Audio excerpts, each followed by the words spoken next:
찬송하시겠습니다. 찬송가 325장. 찬송가 325장. 예수가 함께 계시니 시온이 오나 겁없네. 기쁨의 거룩 되시는 예수를 위해 삽시다. 날마다 저를 섬기며 언제나 저를 기리고 그 사랑 안에 살면서 딴 길로 가지 맙시다. 이 세상 사는 동안에 주의는 전파하면서 무한한 복락 주시는 예수를 위해 삽시다. 날마다 주를 섬기며 언제나 주를 기리고 그 사랑 안에 살면서 딴 길로 가지 맙시다. 이 세상 친구 없어도 예수는 나의 친구니 우리 아이를 버리고 예수를 위해 삽시다.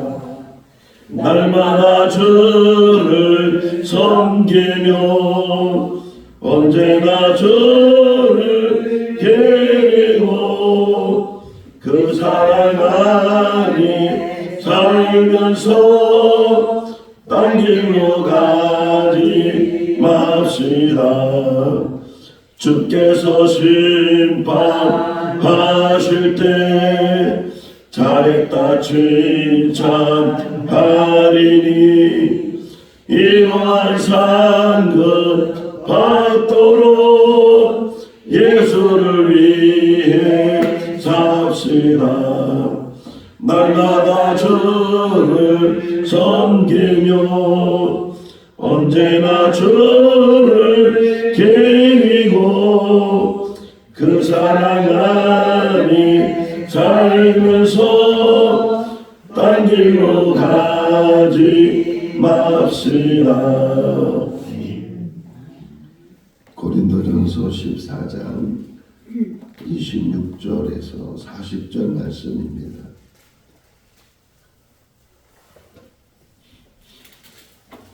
고린도전서 14장 26절에서 40절 말씀. 그런즉 형제들아 어찌할까? 너희가 모일 때 각각 찬송시도 있으며 가르치는 말씀도 있으며 계시도 있으며 방언도 있으며 통역함도 있나니 모든 것을 덕을 세우기 위하여 하라. 만일 누가 방언으로 말하거든 두 사람이나 많아야 세 사람이 차례를 따라하고 한 사람이 통역할 것이요. 만일 통역하는 자가 없으면 교회에서는 잠잠하고 자기와 하나님께 말할 것이요. 예언하는 자는 둘이나 셋이나 말하고 다른 이들은 분별할 것이요. 만일 곁에 앉아있는 다른 이에게 계시가 있으면 먼저 하던 자는 잠잠할지니라. 너희는 다 모든 사람으로 배우게 하고 모든 사람으로 권면을 받게 하기 위하여 하나씩 하나씩 예언할 수 있느니라. 예언하는 자들의 영은 예언하는 자들에게 제재를 받나니 하나님은 무질서의 하나님이 아니시오 오직 화평의 하나님이시니라. 모든 성도가 교회에서 함과 같이 여자는 교회에서 잠잠하라. 그들에게는 말하는 것을 허락함이 없나니 율법에 이른 것 같이 오직 복종할 것이요. 만일 무엇을 배우려거든 집에서 자기 남편에게 물을지니 여자가 교회에서 말하는 것은 부끄러운 것이라. 하나님의 말씀이 너희로부터 난 것이냐 또는 너희에게만 임한 것이냐. 만일 누구든지 자기를 선지자나 혹은 신령한 자로 생각하거든 내가 너희에게 펼치하는 이들이 주의 명령인 줄 알라. 만일 누구든지 알지 못하면 그는 알지 못한 자니라. 그런즉 내 형제들아 예언하기를 사모하며 바로 말하기를 금하지 말라. 같이요. 모든 것을 품위 있게 하고 질서 있게 하라. 아멘. 할렐루야. 아멘.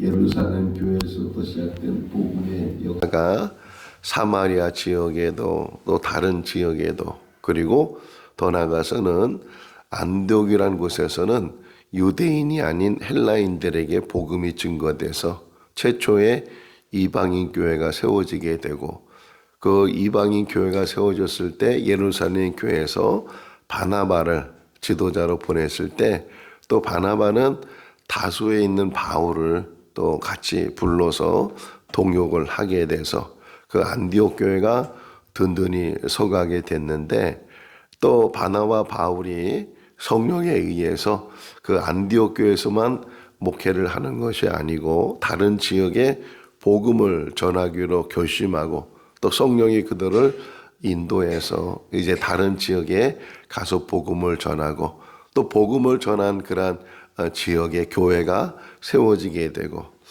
바나바 바울이 마가 일로 헤어지게 됐지만 바나바는 바나바대로 또 바울은 바울대로 이제 다른 지역으로 서로 다니면서 복음을 계속 전하는 그러한 이야기를 사도행전에서 우리가 보게 되는데 이제 바울은 신라를 데리고 원래는 에베소 지역까지 가려고 했다가 성령께서 그들을 마게도냐 지역, 빌립보, 데살로니가 또 이제 베레아, 아덴, 심지어는 고린도까지 가서 복음을 전하게 해서 그러니까 복음이 뭐예요? 예수님이 누구신가?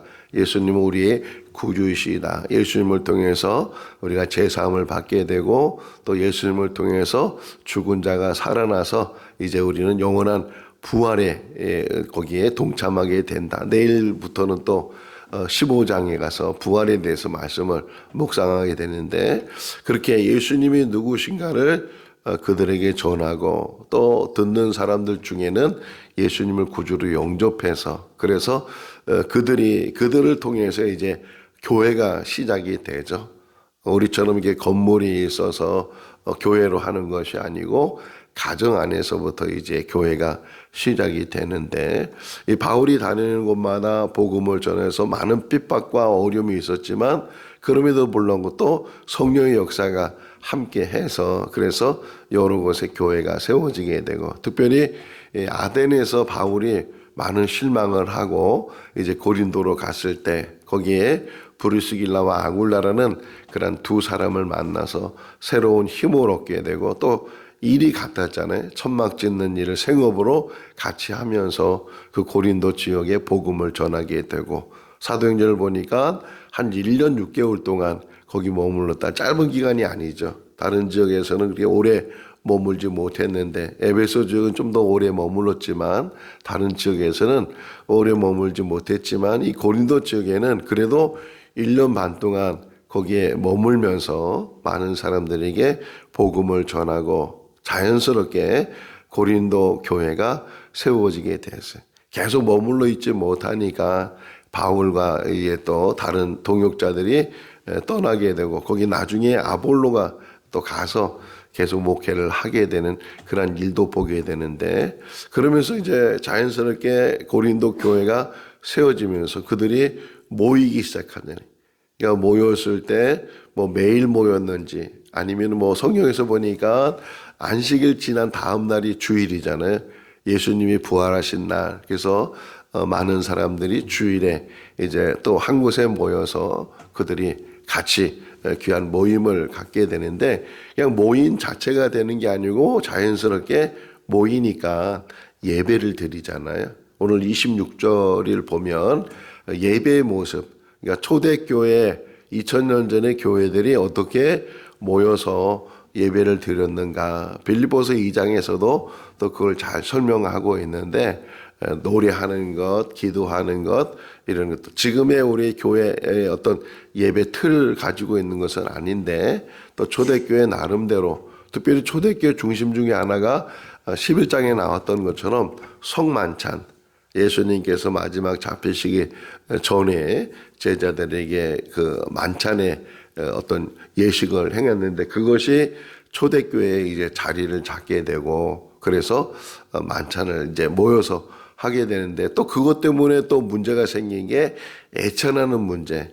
만찬은 다 모여서 예식을 통해서 만찬을 하지만 또 모이는 사람들이 시간을 맞춰서 모이는 게 아니고 각각 서로 이제 시간이 다르게 모이기도 하고 먼저 모인 사람들, 나중에 모인 사람들 그러다 보니까 밥을 먹고 온 사람들, 밥을 먹고 오지 않은 사람들 뭐 그래서 밥을 싸들고 와가지고서 또 먹게 되는데 뭐 처음에는 몇 명 안 되면은 이제 다 나눠서 먹었지만 사람들이 또 많이 모이기 시작하면 그것 가지고 다 나누지 못하니까 또 끼리끼리 또는 무리를 지어서 몇 명이 이제 그 먹는 거 또 그것 때문에 또 문제가 생겨서 있는 사람들은 잘 싸갖고 와서 그걸 이제 먹고 그러는데 또 없는 사람들은 매번 거기에 또 가서 같이 먹기도 어렵고 이제 그런 부분 때문에 교회 안에서 어떤 이런 차별이나 이런 것들이 또 층이 생기는 그런 일들도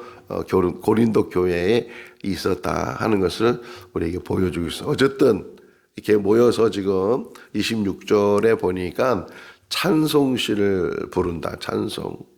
그래서 오늘 새벽에 이 말씀을 묵상하면서 교회가 가장 중심적으로 또 해야 될 일이 뭐냐? 찬송하는 거다. 찬송.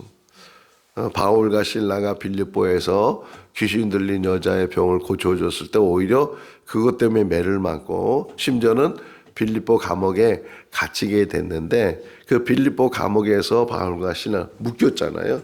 매도 많이 맞고 묶임을 당하고 그 당시에 감옥이 얼마나 어둡고 얼마나 차갑고 얼마나 깊은 곳에다 이렇게 가둬두게 했어요. 근데 그곳에서 바울과 실라는 오히려 찬송했다. 찬송하고 기도했다. 그러니까 막 옥문도 열어지게 되고 그런 역사도 일어나게 됐는데 찬송. 초대교회 안에서도 항상 찬송이 있었다는 게 안디옥 교회가 이제 막 성장하고 그러면서 그 가운데 뭐 음악적인 재능이 있는 사람도 있었을 테고 또 전례대로 이렇게 유대교 안에는 자연스럽게 시편이 있잖아요. 시편은 이렇게 곡조 있는 어떤 기도가 되고 노래가 되고 성전을 올라가면서 부르는 노래 뭐 이런 제목도 있는 것처럼 그들이 이렇게 그러니까 교회 안에 기독교 안에서도 초대교회 안에서도 찬송이 있었다는 게 누가 그러더라고요. 마귀가 가장 싫어하는 게 두 가지가 있는데 찬송과 기도다. 왜 그래요? 찬송과 기도는 하나님과 깊이 관계를 갖는 거니까. 그러니까 우리 안에도 우리가 한번 생각해 보세요. 내 삶 속에서 찬송이 지금 어느 정도인가 다 잃어버렸잖아요. 다 찬송하는 걸 다 잃어버렸어요. 그냥 예배 드리러 와서 교회에서는 이렇게 뭐 새벽에도 찬송 한 장 하고 또 주일날 모여서 찬송 몇 곡 하고 그 정도가 전부지. 가정 안에 있을 때 또는 어떤 일터 안에 있을 때 어디 있을 때 내 입에서 막 찬송이 흘러나오는가 다 잃어버렸단 말이에요. 사단이 얼마나 좋아하겠어요. 사단이 무서워하는 게 찬송이라고 하는데 그 찬송을 잃어버렸으니 먹잇감이잖아요. 먹잇감. 우리 가운데 다시금 오늘 이 새벽에 주시는 말씀이 은혜가 돼서 찬송이 회복될 수 있기를 바랍니다. 부르지 못하면 들으면 되잖아요. 요즘 얼마나 핸드폰이 좋아요.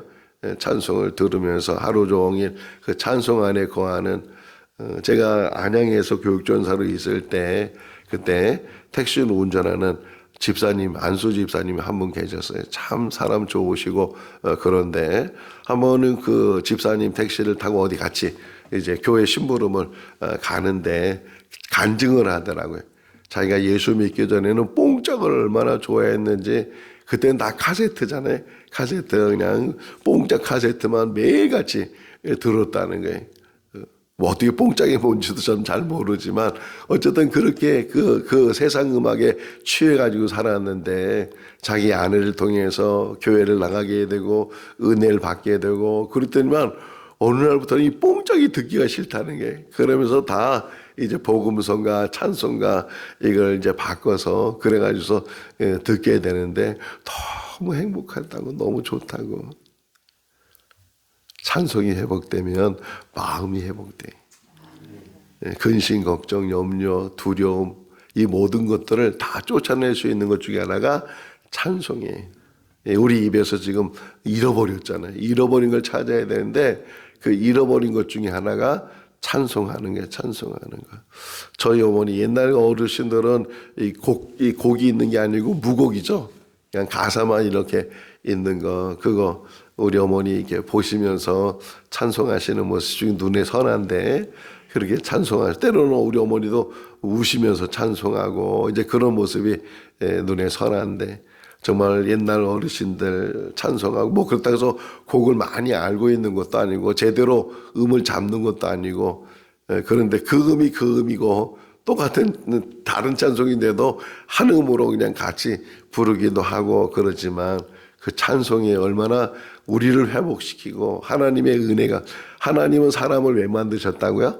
이사야 43장 21절 말씀 보니까 찬송 받으시기 위해서 그러니까 찬송을 하나님도 지금 찬송 받으시고 요한계시록 보니까 천국에 가면 천사들이 찬송하고 24장로들이 찬송하고 모든 성들이 찬송하고 자기 머리에 써 있는 면류관을 다 그 앞에 어린 양 앞에 다 내려놓으면서 그들이 노래 불렀다고 하는데 우리가 이 땅에 산 날 동안에도 찬송이 회복돼야 된다. 잃어버린 찬송, 그 찬송이 뭐 맨날 새로운 거 배우는 게 아니더라도 우리가 알고 있는 것만 가지고도 얼마든지 찬송할 수 있으니까. 어쨌든 26절에 보니까 찬송시를 그들이 가지고 있었고 또 하나 예배 가운데 뭐예요? 말씀. 여기 보니까 가르치는 말씀을 들으면서 하나님의 말씀을 듣는 것이 초대교회에서도 있었다는 게 종교개혁 이후로 더 이제 말씀을 강조하게 되고 중세시대를 암흑시대라 그래. 암흑시대로 간 이유 중에 하나가 교회는 있는데 교인들이 교회를 가면 알아듣지 못하는 게 왜냐하면 라틴어로 설교를 해요.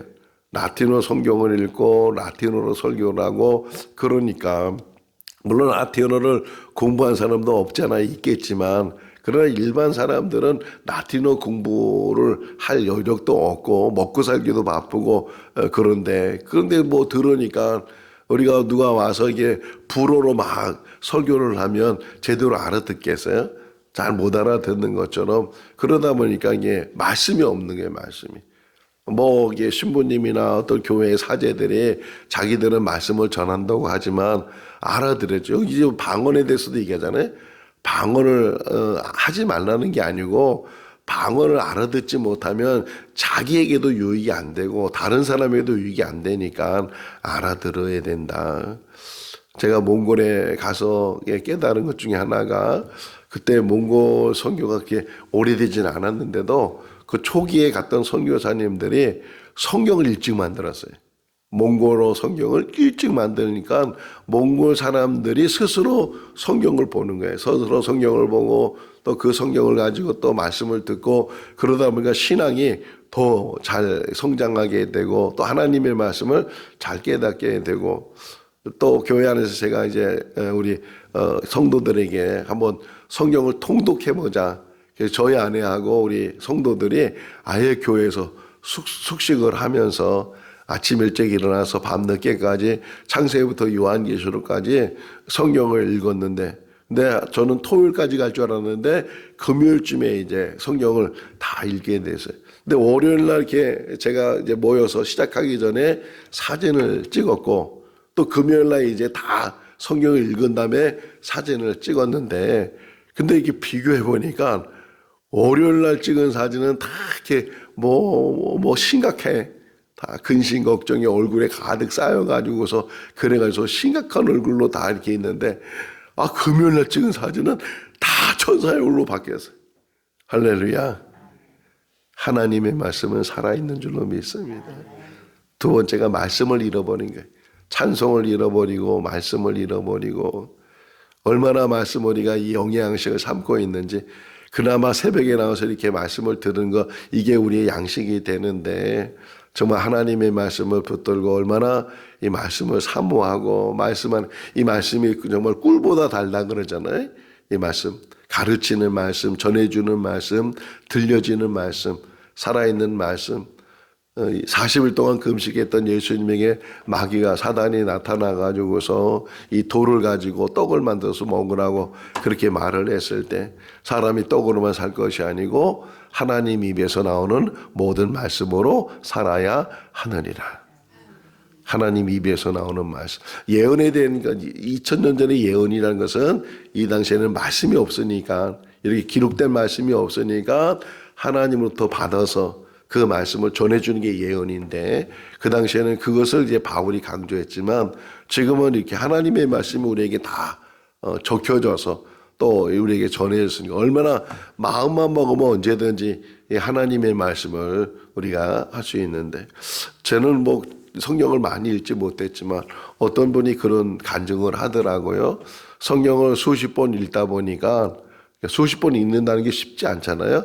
근데 수십 번 읽다 보니까 정말 하나님의 말씀에 강권적으로 역사들이 기도가 달라지게 되고 삶이 달라지게 되고 하나님의 말씀을 초대교회에서도 가르치는 말씀을 그들이 듣게 되고 또 예언이 있잖아요. 계시나 방언이나 이런 것들이 초대교회 안에 있어서 그래서 이제 그들이 모여서 하나님께 예배드리고 찬송하고 기도하고 또 방언으로 기도하고 또 예언하고 이제 그런 일들을 했는데 특별히 이제 방언에 대한 이야기를 하죠. 그 다음에 이제 얘기가 한 사람만 방언 기도하는 게 아니고 이 사람도 방언으로 기도하게 될 때 그냥 서로 소리 질러 가면서 기도하지 말라는 게 그 방언 기도해도 질서를 가지고 서로 한 사람이 하면 그 사람이 기도할 때까지 기다렸다가 그 사람이 그 방언 기도가 끝나면 또 다른 사람이 또 방언으로 기도하고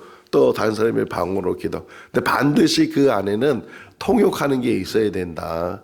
아까도 말씀드렸지만 중세가 암흑시대라고 했잖아요. 왜 그래 암흑시대라고요? 라틴어로 들리니까 이게 알아듣지 못해요. 하나님 말씀을 듣는다고 앉아있는데 하나님 말씀을 들었는데도 그 말씀이 무슨 말씀인지 알지 못하니까 방언도 마찬가지예요. 방언도 이 통역하는 사람이 없으면 통역이 안 되면 그 어떤 공 모임에서 방언을 하기보다는 방언이라는 요 표현돼 있어요. 방언이란 뭐냐? 28절 말씀. 만약 통역하는 자가 없으면 교회에서는 잠잠하고 뭐라고요? 자기와 하나님께 말하는 것이다. 방언을 통해서 하나님께 더 깊이 가게 되고 더 가까이 가게 되고 그러니까 방언을 하지 말라는 게 아니고 방언이 통역되지 않거나 그러면 오히려 개인적으로 해라. 개인적으로 공적으로 이렇게 하지 말고 개인적으로 방언을 하게 되고 오히려 예언을 하라. 예언. 근데 예언하는 것도 마찬가지라는 거예요. 이 사람 저 사람이 어떤 하나님의 말씀을 받았을 때 그 예언하게 되면 주구난방으로 막 그냥 서로 먼저 하려고 하지 말고 차례대로 순서대로 한 사람이 예언할 때 그 말씀을 잘 들어야 되고 또 다른 사람이 예언할 때 그 말씀을 잘 들어야 되는데 중요한 단어가 나와요. 29절 말씀에 보면 29절 한번 읽어볼까요? 예언하는 자들은 둘이나 셋이나 뭐 할 것이요? 뭐 할 것이요? 분별할 것이요. 어제 우리 새벽에 본 것처럼 지혜는 뭐라고요? 분별력이나 분별력. 지혜는 어린아이가 되지 말고 악에는 어린아이가 되라. 지혜는 장성한 사람이 되라. 이렇게 말하고 있는 것처럼 분별력이 있어야 된다. 지도자가 되는 것도 분별력이 있어야 되고 또 우리 성도들도 분별력이 있어야 되고 좋은 교회가 또 좋은 목회자가 좋은 성도가 누군가 하는 것은 분별력을 통해서 알 수가 있잖아요. 가짜가 많고 거짓이 많고 속임이 많고 그런 일들. 사마리아 지역에 빌립이 가서 복음을 전했을 때 그 중에 마술사 시몬이 이제 그가 마술을 그만두고 예수 믿는 사람으로 변해됐는데 그 사람을 소개할 때 뭐라고 성경에 써 있냐면 자칭 큰 자다 이렇게 자칭 자기 스스로 큰 자라고 생각하고 근데 마술을 한다는 게 마술은 뭐예요? 속이는 거잖아요. 눈속임 하는 것이고 그런 건데 속이면서 자기가 큰 자라고 하는 그런 사람들도 있는데 지금도 마찬가지.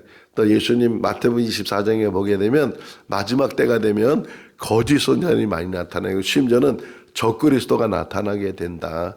거짓이 난무하는 시대. 지금도 우리 사회를 보세요. 뭐 정치하는 사람들은 물론이고 세상에 있는 사람들이 얼마나 거짓이 많은지 속임이 많은지 악함이 얼마나 만연되어 있는지 심지어는 노아 시대보다 더 악한 시대에 지금 우리가 살아가고 있는데 노아 시대에 악이 만연되니까 하나님께서 홍수로 심판하셨는데 이제는 다시는 홍수로 심판하지 않겠다. 그래서 무지개 언약을 세우기도 했지만 지금 우리가 살고 있는 이 시대는 노아 시대보다 또는 소돔과 고모라보다도 더 악한 시대에 언제든지 하나님이 심판할 수 있는 그러한 시대에 우리가 살아가고 있는데 그중에 요한계시록에도 보게 되면 천국에 못 들어가는 사람들 여러 종류를 설명해. 그러면서 딱 마지막에 딱 하나 더 단어를 놓는데 거짓말하는 것. 거짓이 너무 만연됐다는 게. 그래서 분별해라. 예언한다고 해서 다 그것이 하나님께 온 것이 아니고 예레미야서에도 말하잖아요. 나는 그 사람에게 말씀을 주지도 않았는데 그 사람은 자기가 하나님의 말씀을 받았다고 해서 사람들에게 미혹하고 거짓말하는 그런 거짓 선자들이 있다고 막 예레미야를 통해서 말씀하고 있는 것처럼 정말 우리가 분별하지 못하면 영적인 분별이잖아요. 영적인 분별, 영안이 열려지게 되고 영적인 분별력을 우리가 잘 가져야 된다. 그래서 예언하는 사람들도 막 서로 하지 말고 항상 순서대로 차례대로 한 사람이 말할 땐 다른 사람이 조용히 있고 그래서 뭐라 그래요? 33절 말씀에 보게 되면 하나님은 무질서의 하나님이 아니시고 화평의 하나님이시다. 다시 말하면 질서의 하나님이시다. 창조 때도 하나님께서 빛부터 시작해서 사람까지 만들었잖아요. 다 질서 있게 순서대로 그거 막 뒤죽박죽했으면 이 우리가 지구에서 사람이 또는 동물들이 살지 못했을 텐데 그 모든 것들을 순서대로 저 학교 다닐 때 초등학교 다닐 때 취미생활로 그 조립하는 거 있죠 왜 문구점에서 이렇게 요만한 깡에다가 조립 뭐 탱크를 만든다든가 배를 만든다든가 그런 것들 사가지고 집에 가서 이제 막 신이 나가지고 그래서 근데 저기 보면 부속들이 얼마나 많은지 몰라요. 근데 거기에 종이 한 장이 딱 들어가 있는데 그 종이가 뭐예요? 조립하는 설명에 순서가 적혀요. 순서대로 뭐 안 만들지 않으면 뒤죽박죽 떼버리면 제대로 그거를 완성할 수가 없는 것처럼 여기 질서 있게 하나님은 무질서의 하나님이 아니시고 질서의 하나님이시고 화평의 하나님이시다. 이렇게 이야기를 하고 있어요. 그래서 하나씩 서로 주님 말씀, 하나님 주신 말씀을 서로 나누고 분별하고 그러면서 교회 안에 자꾸만 신앙의 사람들이 사도행전을 보니까 사도행전에 그 쭉 진행하는 과정 속에서 그러니까 사도행전 2장에 보면 그 120명이 성령 받았는데 그때 그 오순절날 사람들이 모여서 회개해서 3,000명이 모이게 되고 또 좀 더 가니까 5,000명이 모이게 되고 또 더 가니까 허다한 무리가 모이고 그 수가 더하더라 막 계속 언급을 하고 있는데 교회가 세워지면서 교회 안에 한 사람이 모였다가 두 사람이 모이고 또 여러 사람이 모이고 수십 명이 모이고 수백 명이 모이고 이렇게 모이는데 그런 모임 속에 사람이 많이 모인다 해서 물론 많이 모이면 좋은 것도 있지만 거듭나지 않으면 정말 참 교인이 되지 않으면 오히려 그럴수록 교회가 더 나중에 가서는 이게 교회인지 세상인지 오히려 교회 세상보다 못한 그런 공동체를 만들 수 있으니까 바르게 세워져서 한 사람 한 사람이 바르게 신앙이 세워지고 뿌리를 내리고 그 사람이 바른 신앙 안에서 또 제자를 낳고 또 제자를 낳고 그런 교회가 됐을 때 건강한 교회가 되고 든든한 교회가 되는 줄로 믿습니다. 자, 2000년 전에 여자들은 교육을 안 받았잖아요.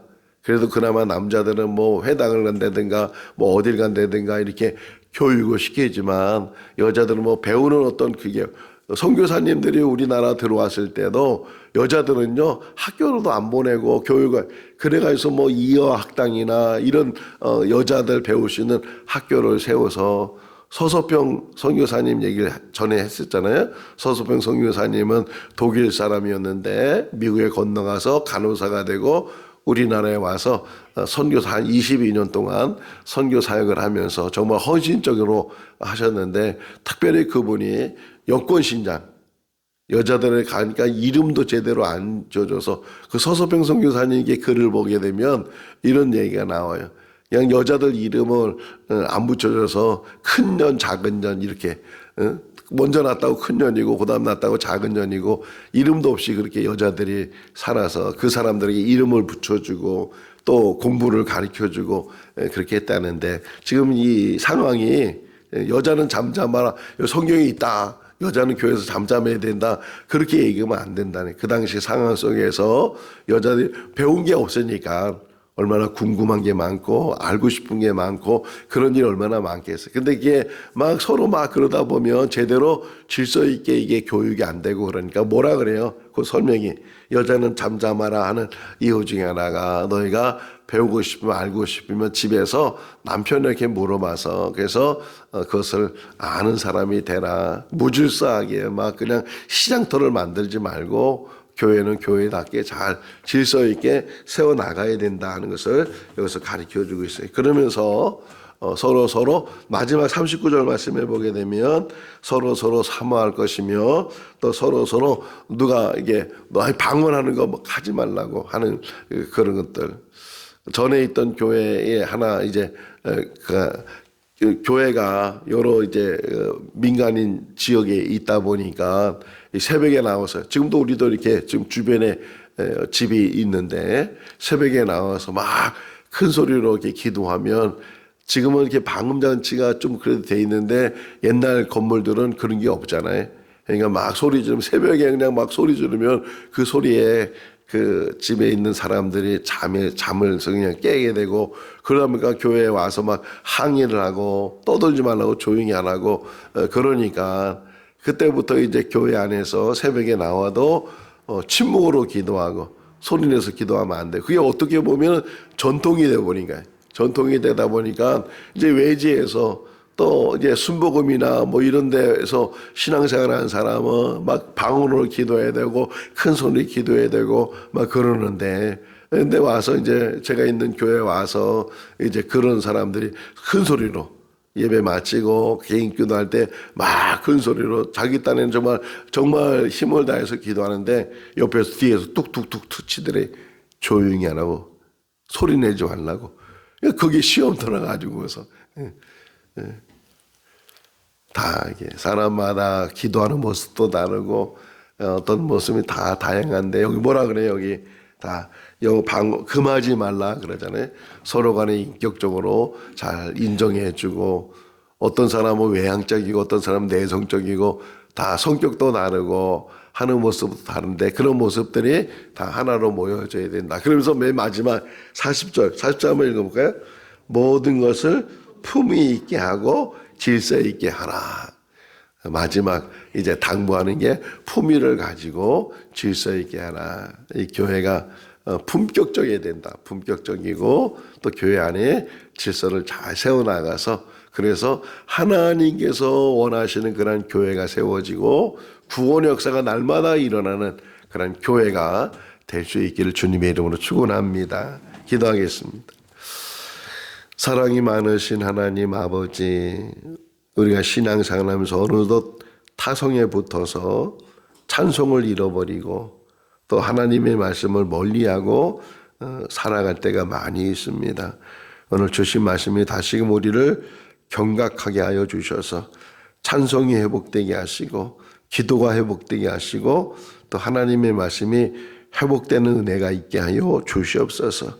늘 우리 입술에는 찬송이 떠나지 않게 하시고 우리 마음에는 또 우리 생각에는 늘 하나님의 말씀이 묵상되게 하시고 또 수시로 하나님과 깊은 교제의 기도가 끊이지 않도록 은혜를 베풀어 주셔서 우리 삶 가운데 든든히 서가게 하시고 바르게 서가게 하시고 또 모든 성도들 앞에서도 본이 되는 우리의 삶이 되게 하여 주시옵소서. 품위 있고 질서 있게 신앙생활하라고 당부하는 것처럼 우리도 우리의 인격을 잘 세워서 품위 있는 신앙생활, 또 질서를 잘 지키는 신앙생활을 할 수 있는 우리 교회, 우리 성도들 다 되게 하여 주시옵소서. 무엇보다도 영적인 분별력을 주셔서 악한 것이, 더러운 것이, 추한 것이, 부끄러운 것이 이 교회 안에 들어오지 않도록, 특별히 이단이 들어오지 않도록 주님 은혜를 베풀어 주시고 우리 모든 성도들 건강하게 신앙생활 잘할 수 있도록 도와주시옵소서. 오늘 하루의 삶도 지켜주시고 특별히 이제 교회 옥상 방송사를 하는 중에 있습니다. 날씨가 추워졌는데 추운 날씨에 일하시는 모든 분들 건강을 지켜주시고 그 마음에 늘 즐거움이 있게 해주시고 또 방송사가 잘 맞춰지게 해주셔서 비가 새지 않도록 도와주시옵소서. 오늘 하루의 삶도 지켜주시기를 간절히 바라오고 예수 그리스도 이름으로 기도하옵나이다. 아멘. 마쳤습니다. 자유